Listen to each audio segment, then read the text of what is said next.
Good afternoon. I'm Chandrasekhar from VLITS, and today's topic is the mechanics of writing punctuation.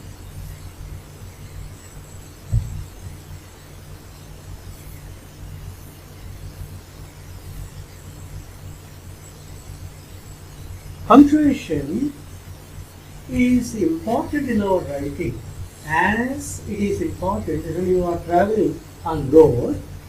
Whether you drive a vehicle, you will be following the traffic rules, isn't it?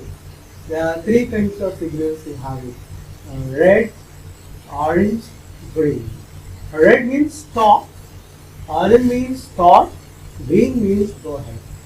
In the same way, when we are writing, we need to have some kind of how to structure our ideas, how to put it in right way, where to pause and where to give a small pause or great pause. Punctuation is very much important. Here, I would like to tell you one important thing. Punctuation plays a vital role in communication. It is a bridge between the writer and the reader, and thereby he is taking along. Okay, so I'll give one small example. There was a kind of a quote has given a kind of death sentence. The death sentence is like this: leave not, hang him. And leave not, hang him, the message has been read in a different way. Leave not, hang, leave not hang. So which means the comma that is used in the first sentence is rather leave not, hang him means death. Leave not hang him means life. So it makes all the difference between the life and death. In the case of writing also, we need to have this punctuation. Punctuation, you read it in your 10th class, intermediate. It's a kind of reiteration of what is the punctuation. Okay? So while writing, punctuation is a device which is used to put the points in using the stops. The stops are going to be either small stops or big stops. And the word has come from tantrum, and it enables to convey the idea clearly, correctly, and quickly without ambiguity. Remember this: clarity, correctness, and without ambiguity. These are the three qualities of writing. The punctuation makes the meaning of the written word as clear as possible. Writing leads to correct communication. That's why which is very, very important in our writing. Whenever we are speaking, okay, we are facing the listener is facing you, and actually the communication is there. But here it is there. That's why we need to take all the care to communicate our message as perfectly as possible, as correctly as possible, without kind of ambiguity. So clarity is the hallmark of good writing. Coherence is a hallmark of good writing, and correctness is a hallmark of good writing. So naturally, these things, what are the punctuation marks that you have it, will be so going through one by one. So first I will be taking up full stop. Full stop will be using full stop. When we start a sentence, it will be ending with full stop.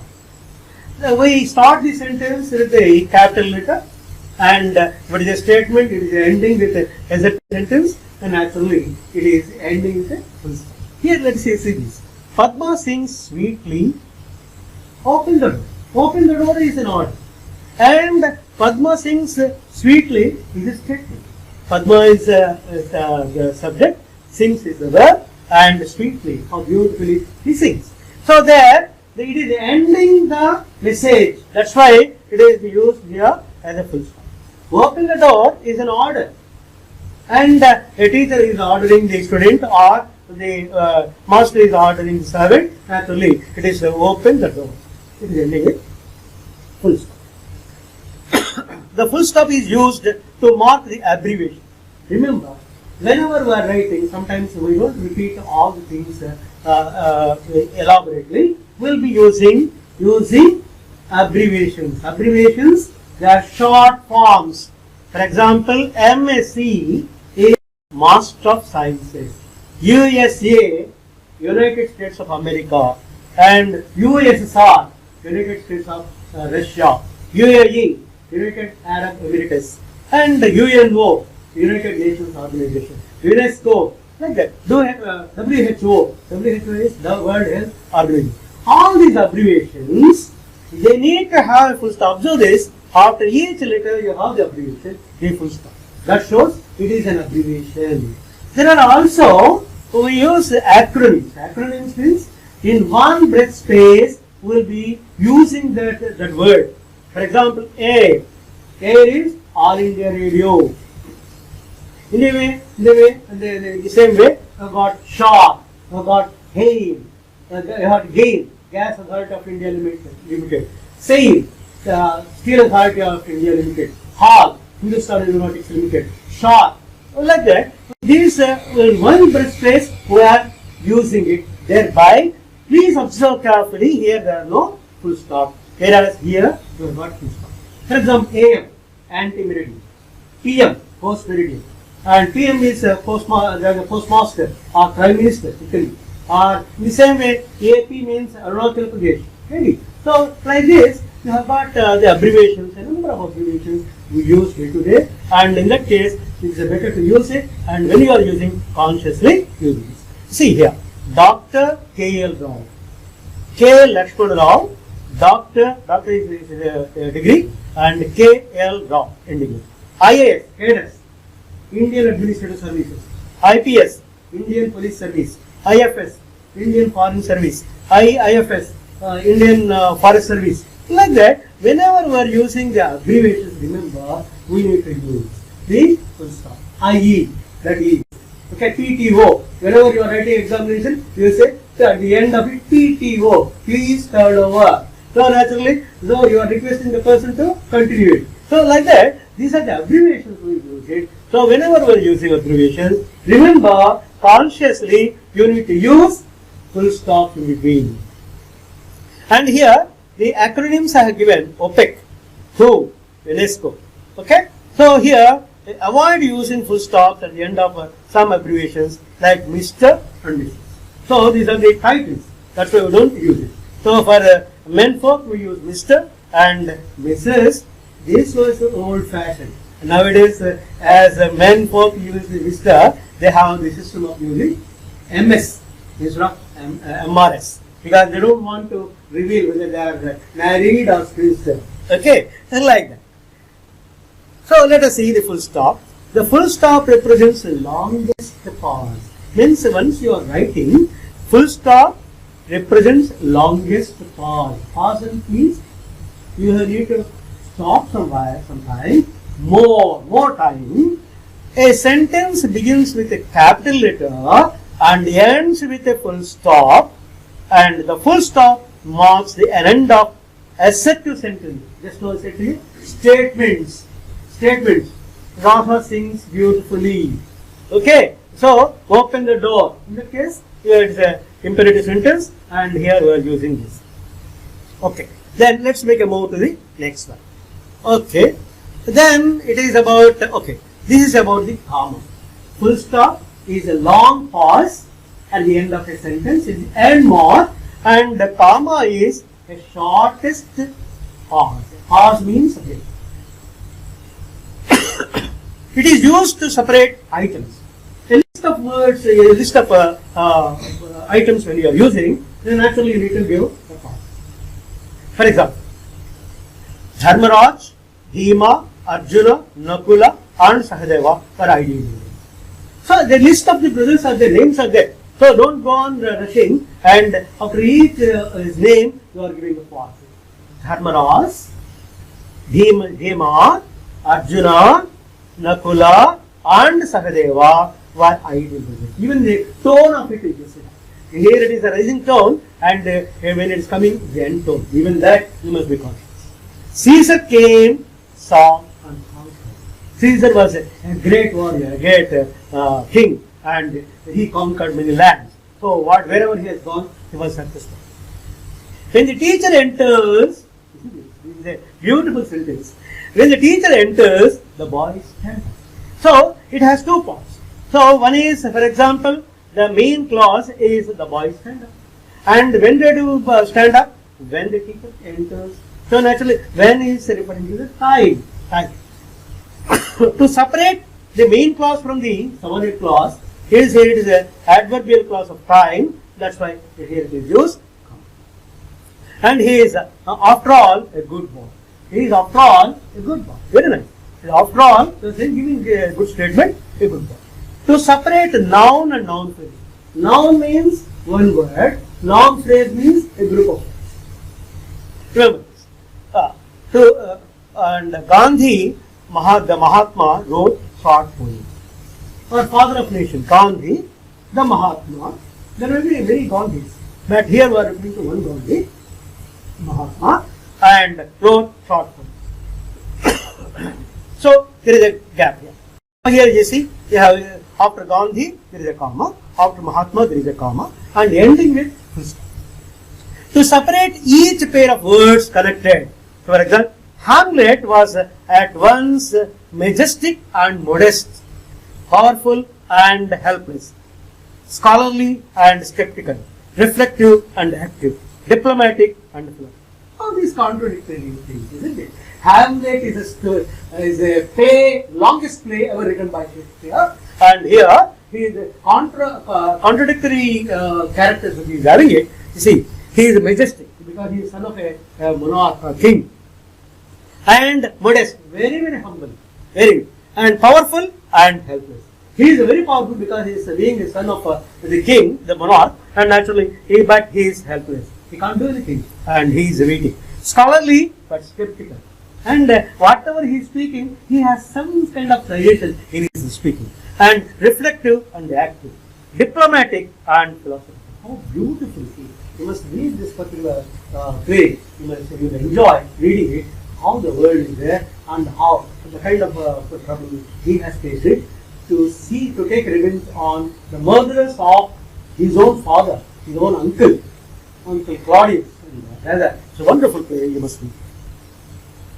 And to mark noun and direct address, Ramesh, here is your book. Here is your book. Here is your book, and don't weep, dear daughter. Don't weep. And he is consoling his dear daughter. So, comma is a short pause, whereas full stop is a longer pause. Please remember this. Phrases, moreover, these are the words. Whenever they come, moreover, however, nevertheless, therefore, finally, in short, in fact, and of course, for example, firstly, secondly, these are the words we generally use. So, whenever you are using these, remember to use comma, which generally serves as a linked words, joining words, and are connectives. Is connected writing. In connected writing, we use it. However, nevertheless, therefore, like that. Of course, what he says is true. Of course, what he says is true. You see, after of course, there is a comma. What he says is true. That is his statement. My mother, however, doesn't like this alliance. This is the kind of relationship she didn't like it. She didn't like it. That's why mother, however, doesn't like it. Okay. In fact, I don't know the actual cause of the quarrel. I don't know what is the reason for it. So, in fact, after in fact, there is a comma. I don't know the actual cause of the quarrel. To separate discourse markers are introducing words from the rest of the sentence. Whatever you are using it and you are discoursing it, and for that you are introducing the words and the rest of the sentence. Well, I'll begin the second lesson today. Well, I begin the second lesson today. So when teacher comes and he says, what lesson will be taking? Well, he says, well, I will begin the second lesson today. Okay. So mark of participle or phrase. Finding one in the house, the thief entered. Finding no one in the house. Please note down. Finding, he is very, very careful, very intelligent. Finding no one is there. It is a deserted one and a house which is not occupied by anyone, and the people might have gone somewhere. Finding no one in the house, what this fellow had done it? the thief entered. On seeing his lost son, he burst into tears. Any father, any mother, when they get their lost son, and they will be having a kind of emotional outburst, and he will burst into tears. On seeing his lost son, time, and he could not control, he started crying. It is a tears of joy, tears of happiness. Okay, sometimes when we are at most happy, tears will come. When we are at most sad, tears will come. So, naturally. To mark the question tags is ensuring. Okay, let us see this. She doesn't know how to cook. Does she? Observe the sentence. He doesn't know how to cook. Is it a positive statement or negative statement? Observe this. Doesn't know. Doesn't know means it is a negative sentence. That's why you want to ensure it whether it is true or not. You are asking question clarification. Does she? So, for example, here it is a positive. She knows how to cook. Doesn't she? So, here it is a positive means here it is a negative. Here it is a negative means here it is positive. Remember, mark this. Here is the question tag. Question before question tag, you have the comma there. So, ensure it and ensuring it.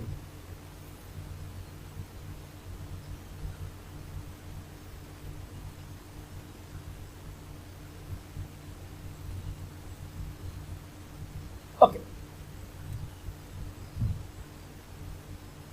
Okay. To mark off the reporting verb. So here, from the direct speech to indirect speech, whenever you are doing it,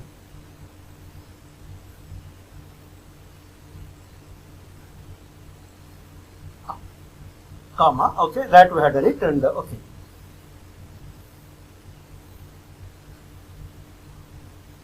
And here you have to mark off the reporting verb from the direct speech. He says, Raju said, like that. So, he said, observe this, he said, will you attend the function tonight? I'll or I can't. So here, he said after that, you have got a comma, will you attend the function tonight? Ending with a question mark. And these are the actual words, that's why it is put in the inverted commas. Remember that. Okay, here is the speaker. And the time of speaking is a past tense. And here is a question, he is asking. And the answer is, I can't. Replied Vasu, because my wife is ill. And he is further explaining it. Here, the reason for is not attending the function. Okay. Before, please, when it is used at the end of the sentence, after yes or no. Be silent, please. Be silent, please. Have you brought the ticket, please? Whenever you board a bus or the TC will be coming or conductor will be coming, when the conductor will come, have you bought the ticket, please? Have you bought the ticket, please? And in the same way, when you travel by train, the ticket examiner will be asking, have you brought the ticket, please? Like that. Yes, I have. If you have not done it, no, I haven't. So here, observe this, and here, B say, after this, he is asking, have you bought the ticket? Here it is a comma. Okay, and to separate non-defining relative clause. Remember, the defining relative clauses are the non-defining relative clause. What is the defining relative clause? For example, who is a teacher? A teacher is the one who teaches. Who is an engineer? Who designs an engine. Okay, so engineering is designing engine and making the machine work. So these are all defining. For example, who is a geologist? Geologist is a scientist studying the earth. Okay, like that. So they are defining because everything is specific. And here it is a non-defining relative clause. Remember, it is not defined. It is not giving, explaining or describing the noun, but it is giving extra information. It is not giving essential information. That's why it is called non-defining relative clause. Non-defining relative clause will be giving you extra information which is about the noun. Let us see. My brother, who is in Madras, is coming here tomorrow. My brother, who is in Madras, is coming here tomorrow. So, if it is a simple sentence, how it will be? My brother is coming here tomorrow. So he wants to say which brother. So there are good number of brothers are there. So who is in Madras? He is going to who is in Madras? The brother who is in Madras is coming here tomorrow. So it is a non-defining, but it is qualifying the brother. So in that case also observe this. My brother is head noun, and this is a relative clause. Relative clause, after relative clause there is a comma, and he is coming here tomorrow, ending with full stop. Compare it with the following sentence. My brother who is in Madras is coming. My brother who is coming tomorrow. So there is a lot difference here. So my brother who is in Madras coming tomorrow, here tomorrow. It is a different kind of sentence. It is a defining sentence and a relative clause. Okay, it is a non-defining and it is defining. This sentence means that I have two more brothers, and so the relative clause who is in Madras is essential to identify the brother who you are talking about. Just now I told you. So it may be he will be having two brothers. One brother may be staying in Madras, another brother may be in New Delhi, and we are referring to that particular brother, which is rather you are giving extra information and who is coming and making sure, taking clarity of your explanation. And let's make a move to the next one. We have done it, full stop, comma, and then we are going for semicolon. Colon is two dots, semicolon is one full stop and comma. Okay, the semicolon represents a longer pause than the comma, and separates two independent clauses. Independent clauses that you see this. In a compound sentence, there are joined by conjunction. Generally, a compound sentence is the one which has two main clauses combined by coordinating conjunction. So here, I don't relish coffee, I prefer tea. I don't relish coffee. Okay, so what is this other choice? Choice, I prefer tea. Okay, here the semicolon has come missing. There are choice between coffee and tea. What is the priority? Preference is tea instead of coffee. Reading makes a full man, confidence and a ready man, writing an exactment. Beautiful statement by Lord Bacon, father of English essay. And he says, reading maketh a man full man. The more you read, you become, you will be knowing the different subjects, different things about the world, and you will be making the reader, making you full man. And confidence means when you are talking to someone, when you are standing before others and speaking, that shows you are confident and you are a ready man. And writing an exact man. When you write, put it onto the paper, writing you make you an exact man. Writing makes perfect. That's why writing skill is given importance when the perfection is given in the writing. This is about semicolon. So semicolon is used to represent longer pause than comma, separates the clauses. Clauses. And then move to the next one is colon. So there is a difference between this semicolon and colon. Colon is two terms. The colon is used to introduce a question, a student, an example, etc. And you have good news. Your son got selection in the interview. Wonderful. Nice. Your father will feel very happy. You have good news. Somebody is informing, and your son got the placement, and that's wonderful. You do this, maybe. Okay, or Microsoft. Okay. To introduce a list of the things that you have got it, in that case also, you have the one that you have got.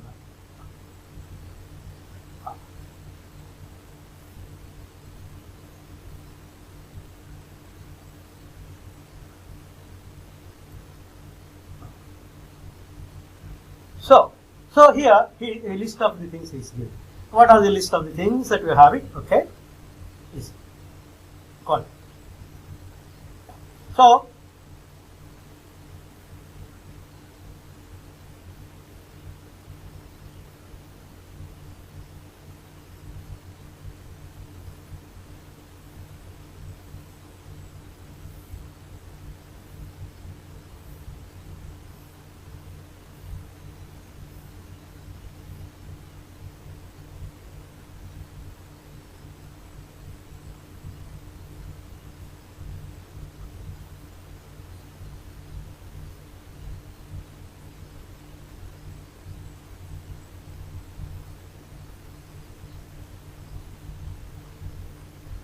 Okay. So the poets I like the best are Shakespeare, Milton, Shelley, and Keats. Wonderful, nice. Great classics. That once you want to say, oh, who are your favorite poets, and then I like best. The best poets I like are Shakespeare, Milton, Shelley, and Keats. So like then we're moving on to the next one, that is inverted comma, quotation mark. In this you are editing your intermediate and direct speech and indirect. What is direct? Indirect speech. What is indirect? Indirect speech. In the case of direct speech, the speaker and the listener are in direct contact. They are face to face, and that's why actual words of the speaker are quoted within the quotations. That is called inverted. And indirect speech, what is indirect? Somebody else had overheard and he is communicating what was the conversation went on, and the essence or message he is giving to others is called indirect. So the only distinction you will find it, the moment it is inverted commas, that means it is a direct speech, which is not there in a direct speech, quotation marks are not there. So you are not using the actual words, that's why it is the only essence of it, the message is coming. So here, quotation marks are used. Quotation marks are inverted commas using by the speaker and they are to the listener. That's why they are direct speech. And actual quotations, actual words are being taken. And single inverted commas are mostly used to mark the quotation within the quotation. For example, Keats said, all things are beautiful. Heard melodies are sweet, but the unheard are sweet. Okay, like many quotations that you have got it. In the case of quotations, a single quotation will come. And Pope says, the proper state of mankind is man. He said, please take your seat. Here says, a thing of beauty is a joy forever. So beautiful. A thing of beauty is a joy forever. The beautiful things always give you the happiness, the bliss, the joy, and that's why very nice. Okay, and Plutarch says the murders of Caesar to the other. Let's all. Okay, so this is a kind of the inverted commas as well using it. Then we are going to the next one is exclamation. Exclamation means strong passion, strong feelings you are having it. It may be anger. It may be wonder, it may be astonishment, it may be a loss, it may be anything like that. So, strong feelings are coming to exclamation mark is placed at the end mark and at the end of the sentence. And okay, so when you see a thought, oh wow, thought is beautiful, wonderful, nice, okay, marvelous, marvelous. So here, you see this.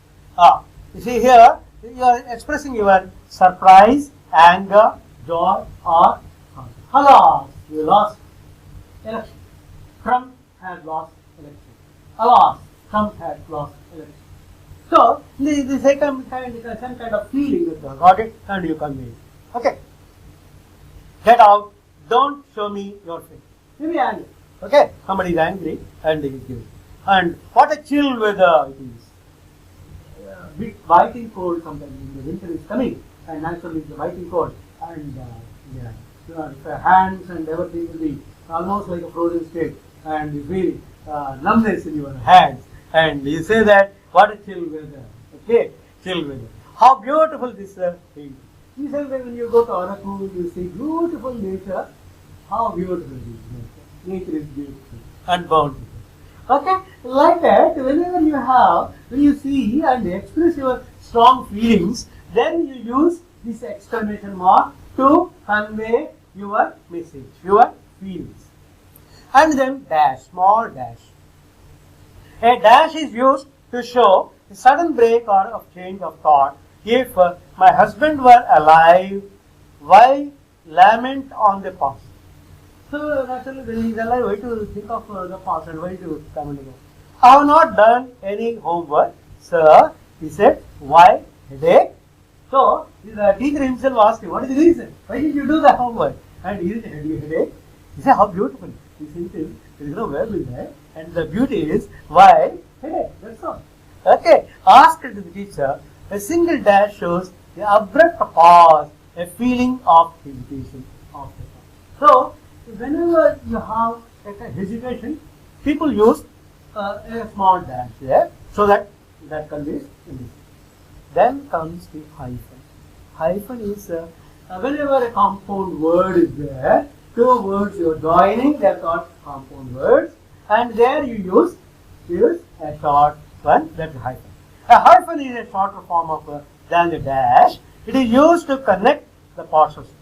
Son-in-law, father-in-law, mother-in-law, brother-in-law, mouth organ, one and half, a full-fledged, man of war, makeup, officer in charge, semi-urban, pre-Vedic, and pre-social. So these are all compound.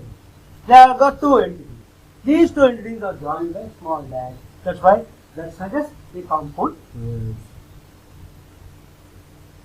So here they are used to separate the phrases and the clauses, the main clause, and the matter is closed in the parenthesis. And additional illustrations and elaboration.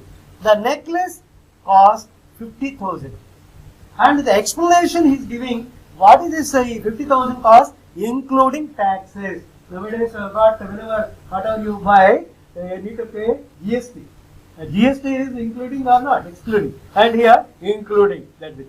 The man in black, I think I have not met him. So here the thing that this is what you call parenthesis. Parenthesis means you are putting in the brackets. You are giving explanation. An interesting character. Okay, the man in black is an interesting character, and here I think I have not met him. How beautiful is it? And a remarkable instance of this a kind of thing. Courage call. If you please, resolute is given in the history of Babur. He takes your hand if you are foolish enough to lend him. So, like this, there are a kind of thing that you have got. Here, I am giving you a passage. And remember, I have not used any kind of punctuation. Read, understand, and then put the correct punctuation. Here, punctuate the following. Animals spot themselves for one or two very good reasons. Either to establish their dominance in social hierarchy or to establish their territorial rights over a piece of ground. Some species are purely hierarchical with no fixed territories. Territories means zero region, and they are the king. Lion is the king of the forest. In the same way. Okay, some are purely territorial, no higher than hierarchical problems. Some have hierarchies on their territories and have no content with the both forms of aggressive. We belong to last group of we both have our both ways. So this is the passage. When I give this passage, I expect here, you see this. What is the instruction? Punctuate the point. And this is the passage which is not marked, and you need to mark and then present. Giving you a description about how to use the capital letters, how to use full stop, how to use comma, how to use quotation marks, how to use colon, semicolon, and parentheses. All these things I have taught you. Okay, and then there is another. You see, this is the marked one. This is the one. You see that okay, punctuate the following once again. One more. This is passage from UI. As a little girl, all of us wanted to sneakily use mother's makeup to feel older and glamorous. And the joy of locating something we only saw on actors on TV for the purpose of our holding it was a fuse. We deliberately inaccessible were cosmetics made by moms back then, as opposed to the times of the when I see girls with all their lips smeared in the lips, lip gloss or eyes lined in corn. This is the passage for once again conclusion. See, I is always should be capital. Remember this. Very often there is a mistake that most students do that, and whenever you use I is important. That's why it is to be capital, and names are to be. And here is another passage. Okay. there is also one more passage. You need to work it out and practice it. And these are the references. I have given some references. You can go through. They are beautiful references are there. They will give more information about this, and you can get knowledge about it. Okay. Okay. So that is from me. And thank you. And if you have any questions, feel free to ask.